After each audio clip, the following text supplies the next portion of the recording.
이 시간에는 죽어가는 영혼에게 가야 합니다. 라는 제목으로 민수기 16장 41절에서 50절 말씀을 함께 나누도록 하겠습니다. 제가 본문을 봉독하겠습니다. 이튿날 이스라엘 자손의 온 회중이 모세와 아론을 원망하여 이르되 너희가 여호와의 백성을 죽였도다 하고 회중이 모여 모세와 아론을 칠 때에 회막을 바라본즉 구름이 회막을 덮었고 여호와의 영광이 나타났더라. 모세와 아론이 회막 앞에 이르매 여호와께서 모세에게 말씀하여 이르시되 너희는 이 회중에게서 떠나라. 내가 순식간에 그들을 멸하라 하노라 하시매 그 두 사람이 엎드리니라. 이에 모세가 아론에게 이르되 너는 향로를 가져다가 제단에 불을 그것에 담고 그 위에 향을 피워 가지고 급히 회중에게로 가서 그들을 위하여 속죄하라. 여호와께서 진노하셨으므로 연병이 시작되었음이니라. 아론이 모세의 명령을 따라 향로를 가지고 회중에게로 달려간즉 백성 중에 연병이 시작되었는지라. 이에 백성을 위하여 속죄하고 죽은 자와 산 자 사이에 섰을 때에 연병이 그치니라. 고라의 일로 죽은 자 외에 연병에 죽은 자가 14,700명이었더라. 연병의 그침에 아론이 회막문 모세에게로 돌아오니라. 아멘. 오늘 새벽기도 가운데 함께 하신 모든 성도님의 삶의 자리마다 또 하나님께서 친히 세우시고 다스리시는 동함교회 위에 하나님의 은혜와 평강이 늘 충만하기를 주님의 이름으로 축원합니다. 오늘 본문은요, 우리에게 주는 교훈이 아주 큽니다. 안타깝게도 본문은 백성들이 심판당하는 장면을 전하고 있습니다. 고라 일당을 심판하신 하나님의 뜻을 깨닫지 못하고 오히려 모세와 아론을 대적했기 때문이에요. 고라 일당도 모세 아론을 대적해서 심판을 당했거든요. 그런데 백성들도 똑같은 짓을 한 거예요. 고라 일당의 반역 사건을 통해서 하나님이 주시하시는 아주 중요한 교훈은 뭐겠어요? 절대로 하나님이 정하신 신앙 공동체의 질서를 깨트려서는 안 된다는 거예요. 하나님은 모세를 민족의 주자로 아론을 대제사장으로 그의 아들들을 제사장으로 세우셨습니다. 또한 특별히 레위 지파를 지명해서 제사장들을 도와서 성막 섬기는 일을 하게 하셨습니다. 그런데 고라 일당은요, 이 질서를 어지럽혔고 회중도 모세와 아론을 대적했던 거예요. 자, 이것은 그들을 지명하여 세우신 하나님의 권위에 도전하는 것과 마찬가지였습니다. 이 때문에 하나님께서는 책임을 엄히 물으신 거죠. 자, 그렇다면 우리는 어떻게 해야 됩니까? 교회의 영적 질서를 존중하고 또 교회 화평을 위해서 힘써야 되는 거예요. 교회 하나됨을 위해서 노력해야 됩니다. 그러려면 늘 자기의 주장보다도 겸손한 마음으로 신앙생활을 해야 되는 거예요. 교회의 주인은 하나님이십니다. 그 사실을 항상 기억해야 되는 거예요. 우리는 언제나 하나님을 바라봐야 됩니다. 모세 아론도 보세요. 백성들이 그들을 치료할 때 어디를 바라봤습니까? 성막을 바라봤잖아요. 이것은 성막에 임재하시는 하나님을 바라봤다는 뜻이거든요. 하나님께 모든 걸 맡긴 거예요. 우리도 마찬가지예요. 늘 하나님께 초점을 맞춰야 됩니다. 모세와 아론은 하나님 앞에 무릎을 자주 꿇었죠. 하나님이 해결해 주시기를 바라는 간절한 마음으로 기도했던 거예요. 그들은 위기를 돌파하기 위해서 어떤 세속적인 방법, 수단 동원하지 않아요. 그저 하나님을 바라보며 무릎을 꿇었어요. 기도했던 거예요. 그러면서도 백성들을 구원하기 위해서 자신들이 할 수 있는 최선의 일을 합니다. 하나님께서 이스라엘 백성들을 심판하겠다는 말씀을 듣자 모세 아론은 또 땅에 엎드려요. 그리고 모세는 아론에게 빨리 향로에 제단에 불을 담고 그 위에 향을 피워서 빨리 회중에게 가서 속죄의 예식을 베풀라고 명합니다. 아론은 모세가 명한 대로 즉시 향로를 가지고 백성에게로 달려가요.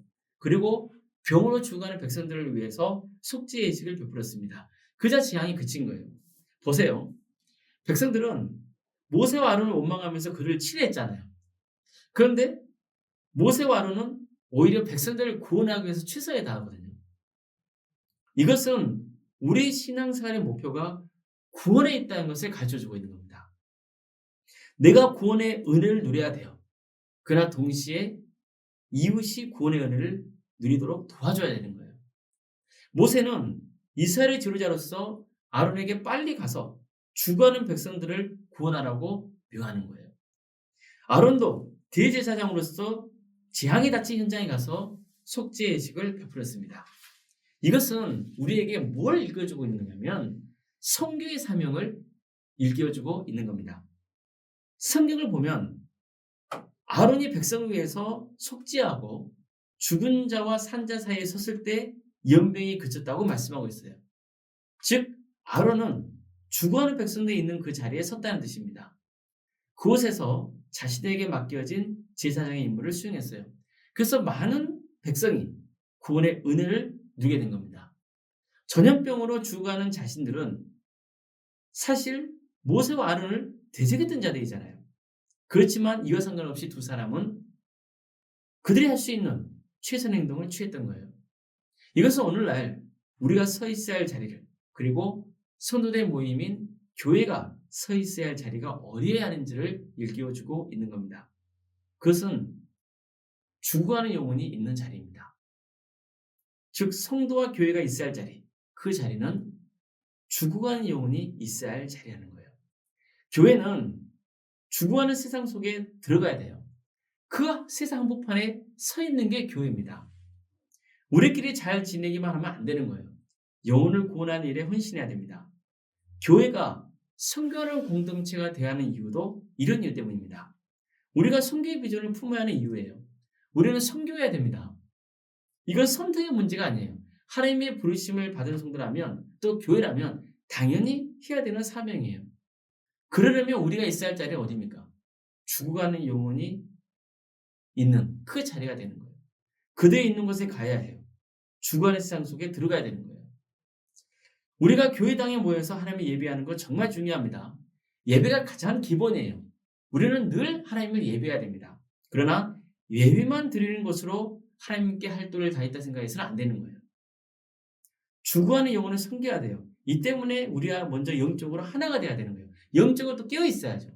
다 함께 주님을 바라보고 서로를 위해서 기도해주며 함께 힘을 모아서 헌신해야 돼요.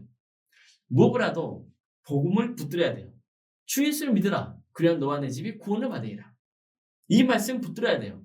그리고 복음을 증거해야 됩니다. 복음만이 죽어가는 영혼을 살릴 수 있기 때문이에요. 성도 여러분, 우리가 사는 이 세상은 살아있는 사람과 죽은 사람 사이에 서 있다는 사실을 명심해야 돼요. 수많은 사람들이 지금 죽어가고 있어요. 하나님을 대적하고 하나님을 부신하면서 멸망의 길을 가고 있죠. 그들을 파멸해서 건져내야 할 사명이 바로 우리에게 있는 겁니다. 우리 교회가 예배를 통해서 셈을 얻고 또 늘 성교를 지향해야 하는 이유, 바로 여기에 있는 겁니다. 단지 신앙 공동체 안에 머물러 있는 것으로 만족하지 말고 죽어가는 세상을 바라볼 때 긍휼히 여기는 마음이 들기를 바랍니다. 그래서 한 영 한 영을 주님께로 인도하여서 죽어가는 영혼을 살리는 귀한 일에 헌신하시기를 주님의 이름으로 축복합니다. 기도하시겠습니다. 사랑하는 하나님, 파멸의 길을 갈 수밖에 없는 저희들을 구원해 주시고 또 우리를 통하여서 다른 영혼들을 구원하라는 선교의 사명을 주셔서 감사드립니다. 우리가 있어야 할 자리가 어딘지를 깨닫게 해주시며 감사드립니다. 우리가 한 영 한 영혼을 사랑하고 긍휼히 여기며 그들을 구원의 길로 인도할 수 있도록 주님 함께하여 주시옵소서. 성령 충만케 하여 주시옵소서. 우리 도함교회가 선교하는 공동체가 되게 하여 주시옵소서. 그래서 한 마음으로 서로 기도하고 힘을 모으고 하나님의 영광을 위해서 헌신하는 복된 교회로 세워져 갈 수 있도록 도와주시옵소서. 땅끝까지 복음을 증거하는 거룩한 교회 되게 하여 주시옵소서. 우리 교회가 여러 사역을 준비 중에 있습니다. 캄보디아도 또 해외에 선교를 나가고자 합니다. 주님 도와주시옵소서.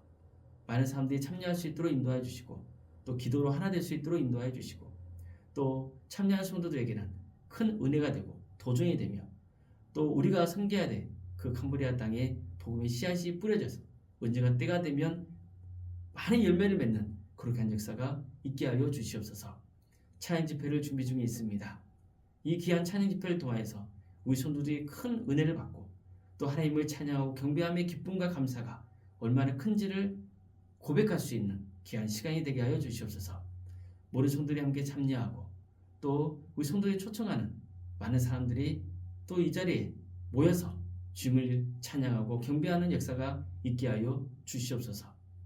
주님, 우리 성도들의 가정을 늘 돌봐주시고 선하게 인도하여 주시옵소서. 여러 사연으로 하나님 앞에 눈물로 간구하는 성도들이 있습니다. 질병 때문에 또 경제적 형편 때문에 여러 가지 어려운 문제로 주님의 은혜를 간구하고 주님을 온전히 의지하는 성도들, 주님께서 그 이름을 기억하여 주시고 가장 좋은 때에 가장 좋은 것으로 응답하여 주시옵소서. 무엇보다도 기도하는 과정에서 나의 뜻이 아닌 하나님의 뜻을 깨닫게 하여 주시고 그 뜻에 순종하는 삶의 길을 가게 하여 주시옵소서. 사랑의 주님, 여러분 가운데 타지에 나가 있는 우리 성도들이 있습니다. 그들이 어디에 머물러 있건 하나님의 영광에서 살아갈 수 있도록 도와주시고 그들의 안전을 지켜주시옵소서. 또 취업과 결혼을 위해서 또 사업의 문제로 직장의 문제로 여러 가지 문제로 자녀의 문제로 기도하고 있는 성도들이 있사오니 그 기도를 들어주시고 응답하여 주시옵소서. 하나님의 기업이 되게 해주시고 우리 성도들의 머무는 그 자리에 하나님의 축복이 임하는 역사가 있게 하여 주시옵소서. 도와주시옵소서. 우리들 긍휼히 여겨 주시옵소서. 사랑의 주님, 우리에게 여러 사역을 허락하시며 감사드립니다. 각각의 사역마다 주님께서 함께하여 주시옵소서. 교육부서, 또 구역과 자치기관, 전도특공대, 중보로특공대, 동암지원센터, 사랑의 식당, 또 동아리, 또 여러 찬양팀, 모든 사역 가운데 주께서 함께하여 주시옵소서. 그리고 그 사역의 중심이 선교에 있으면 늘 기억하고 어떻게 해서든지 복음을 증거하는 복된 교회가 될 수 있도록 주께서 비전을 심어주시고 또 많은 동역자들을 보내주시고 그래서 우리가 합력하여서 하나님의 나라에 선신할 수 있는 복된 공동체가 되게 하여 주시옵소서. 전하신 주님, 우리 원로 목사님과 사모님 기억하여 주시고 성계시간 교회 위에 하나님의 축복과 은혜가 차고 넘치게 해주시며 또 성령 충만함으로 함께하여 주시고 건강을 지켜주시옵소서. 또 신앙의 명간을 세워져 갈 수 있도록 주께서 함께하여 주시옵소서. 장로 양수 이사님 또 권사님과 집사님 모두에게 동일한 은혜를 보여주시고 성령 충만함으로 주어진 일을 잘 감당하여서 하나님께 칭찬받고 또 성도들에게 좋은 기감이 되는 복된 성도들을 세워져 갈 수 있도록 도와주시옵소서. 이 나라가 하루속히 안정되게 해주시고 하나님의 공의와 정의로 세워지는 거룩한 나라 되게 해주시고 하나님의 때에 이 민족이 하나가 되어서 땅까지 복음을 증거하는 복된 역사가 있게 하여 주시옵소서. 목회자들과 선교사들 주께서 늘 기억하여 주셔서 그대의 은신을 통하여서 하나님 나라가 확장되는 역사가 있게 하여 주시옵소서. 오늘도 우리에게 주님께서 긍휼 베풀어 주시고 함께해 주님 믿사오며 거룩하신 예수님의 이름으로 기도드리옵나이다.